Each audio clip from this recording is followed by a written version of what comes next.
नमस्कार, स्वागत आहे तुमचं माझ्या नीताज किचन यूट्यूब चॅनल मराठीमध्ये। आज मी बनवणार आहे गूळ शेंगदाणा चिक्की। अगदी बाजारात मिळते तशी परफेक्ट मापातली, योग्य तापमान, योग्य गोडपणा आणि कुरकुरीत टेक्स्चर या सगळ्यांचं रहस्य आज आपण बघणार आहोत। चला तर सुरू करूया। तर ही चिक्की अगदी दुकानात मिळते तशी बनणार आहे। तर अशा प्रकारे चिक्की नक्की ट्राय करा आणि मला कमेंट बॉक्समध्ये सांगायला विसरू नका। चला तर रेसिपी बनवायला घेऊया।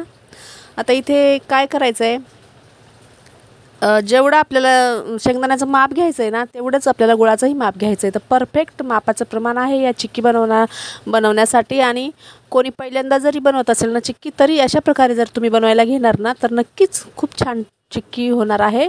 तर नक्की व्हिडिओ पूर्ण बघा आणि माझा व्हिडिओ आवडला असल्यास व्हिडिओला लाईक, शेअर, कमेंट जरूर करा। एक सबस्क्राईब नक्कीच करा। आता इथे काय केलं आहे, मी कढई घेतली आहे, कढई गरम करायला ठेवली आहे आणि त्यामध्ये मी ही 1 वाटी शेंगदाणे टाकून घेतली आहे। आता गुळासाठी पण हीच वाटीने माप घ्यायचं आहे। आता हे शेंगदाणे छान मंद आचेवर खरपूस भाजून घ्यायचे आहेत। शेंगदाणे जास्त करपवायचे नाहीत, मंद आचेवर याला छान खरपूस भाजून घ्यायचे आहेत आणि थंड झाल्यानंतर याला चोळून घ्यायचं आहे। आणि चोळल्यानंतर आता याचे छिलटे कसे काढायचे तर अशा प्रकारे तुम्ही काढू शकता। खूप सोपी पद्धत आहे ही शेंगदाण्याची छिलटे काढायची। म्हणजे आपण काय करतो, कधी ताटात घेतो किंवा सुपात घेतो आणि असं पाखडतो ना, तर तशा प्रकारे पण खूप लवकर निघतात, पण त्याहूनही लवकर अशा प्रकारे निघतात। असा एखादा झारा घ्यायचा आहे आणि त्याच्यामध्ये हे शेंगदाणे टाकून घ्यायचे आहेत आणि असं हाताने मिक्स करून याचे छिलटे काढून घ्यायचे आहेत। पण शेंगदाण्याला पहिले छान चोळून घ्यायचं आहे आणि त्याचे 2 भाग करायचे। त्यानंतर असं केलं ना, लवकर त्याचे छिलटे बाजूला होतात आणि शेंगदाणे बाजूला होतात। तर बघू शकता एवढं माप झालेलं आहे या शेंगदाण्याचं। आता एवढाच गूळ घ्यायचा आहे। आता मापासाठी मी तीच वाटी घेतली आहे। तुम्ही या मापासाठी तुमच्या घरातील कुठलंही भांडं घेऊ शकता आणि त्याचे छिलटे काढण्यासाठी असं पसरट खाली एखादं खोलगट भांडं घ्यायचं, नाहीतर पूर्ण छिलटे उडतात। तर इथे काय करायचं आहे, मी त्याच वाटीने गूळ टाकून घेतला आहे मापाप्रमाणे आणि ह्या गुळाला आता आपल्याला ढवळत राहायचं, म्हणजे मिक्स करत राहायचं आहे। आणि गॅसची फ्लेम मंदच ठेवायची आहे, म्हणजे कमीच ठेवायची आहे, नाहीतर गूळ जळू शकतो। आता याला छान मिक्स करत राहायचं आहे। याच्यामध्ये ना 1 चमच तूप टाकून घ्यायचं आहे। तूप टाकल्याने काय होईल, कढईला हा गूळ चिपकणार नाही आणि खूप इझिली हा मिक्स होतो मग तूप टाकल्यानंतर। आता 2-2 मिनिटांनी ना आपल्याला चेक करायचं आहे की हा चिक्कीसाठी रेडी झालेला आहे की नाही। तर अशा प्रकारे तुम्ही चेक करू शकता। तर असं तार आला नाही याला, म्हणजे समजून जायचं की अजून नाही झालं आहे। तर असंच 2-2, 3-3 मिनिटांनी तुम्ही चेक करत राहायचं। जर नाही चेक केलं ना, तर गूळ जळू शकतो आणि चिक्की कडू होऊ शकते, म्हणून याला चेक करत राहायचं 2-2, 3-3 मिनिटांनी।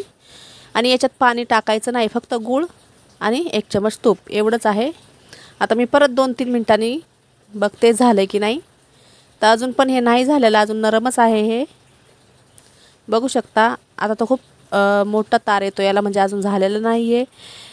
आता 2-2, 3-3 मिनिटांनी करत राहायचं आणि याला मिक्स करत राहायचं, नाही तर खाली ना गूळ जळू शकतो आणि चिक्की कडू होऊ शकते। गूळ जर जळला तर चिक्की कडू होते, त्यामुळं हे लक्षात घेऊन याला ढवळत राहायचं आहे आणि गॅसची फ्लेम कमीच ठेवायची आहे।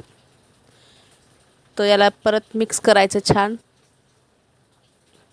आता परत याला चेक करून घ्यायचं आहे की झालं की नाही बघायचं आहे।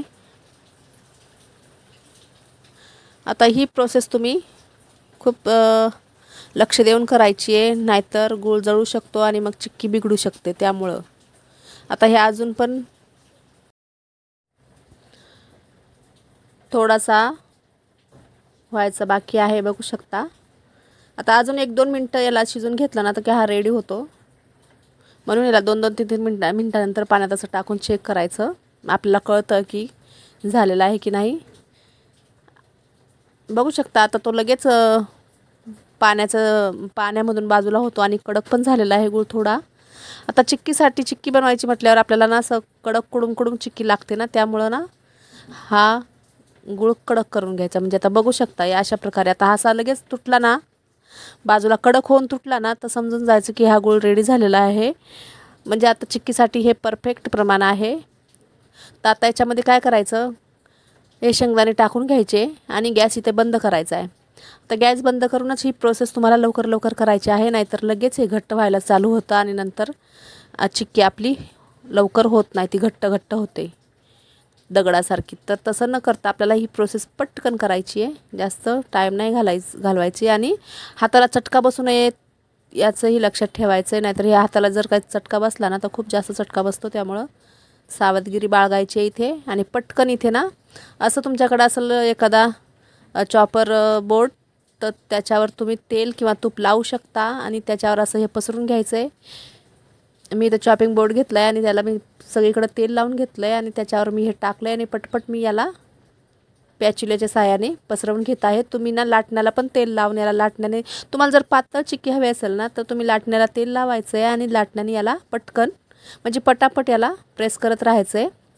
आणि हे जेव्हा थोडंसं गरम असतं ना तेव्हाच याला कट करून घ्यायचं चाकूनी, कटचं निशाण लावून घ्यायचं आहे, नाहीतर नंतर याचे आपल्याला पाहिजे तसे तुकडे करून नाही घेता येत. त्यामुळे या थोडंसं गरम असल्यामुळे त्याला असे कटचं निशाण लावून घ्यायचे आहेत, तुम्हाला जो आकार हवा आहे त्याप्रमाणे. आणि याला आता असंच ठेवायचं आहे जोपर्यंत ही चिक्की कडक होत नाही तोपर्यंत. आता बघू शकता मी इथे ना अर्धा ते 1 तास, म्हणजे 1 तासला थोडा कमीच टाईम असेल तेवढं मी बाजूला ठेवलं होतं आणि त्यानंतर मी तुम्हाला त्याला काढून दाखवते. खूप लवकर निघते बघू शकता.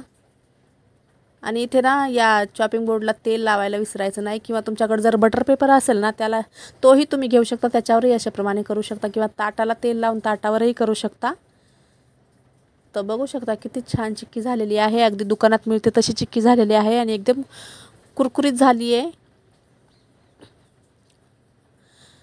ही तुटते पण खूप इजी आणि अजिबात दाताला चिपकत नाही आणि कुडूम कुडूम लागते. तर अशा प्रकारे चिक्कीची रेसिपी नक्की ट्राय करून बघा आणि मला कमेंट बॉक्समध्ये सांगायला विसरू नका. तर माझी ही चिक्कीची रेसिपी रेडी झालेली आहे. गुळ शेंगदाणा चिक्की अगदी दुकानात मिळते तशी. तर तुम्हाला ही रेसिपी आवडली असल्यास व्हिडिओला लाईक, शेअर, कमेंट जरूर करा आणि माझ्या चॅनलला एक सबस्क्राईब नक्कीच करा. चला तर भेटूया परत एका नवीन व्हिडिओमध्ये नवीन रेसिपी घेऊन. बाय. जय महाराष्ट्र.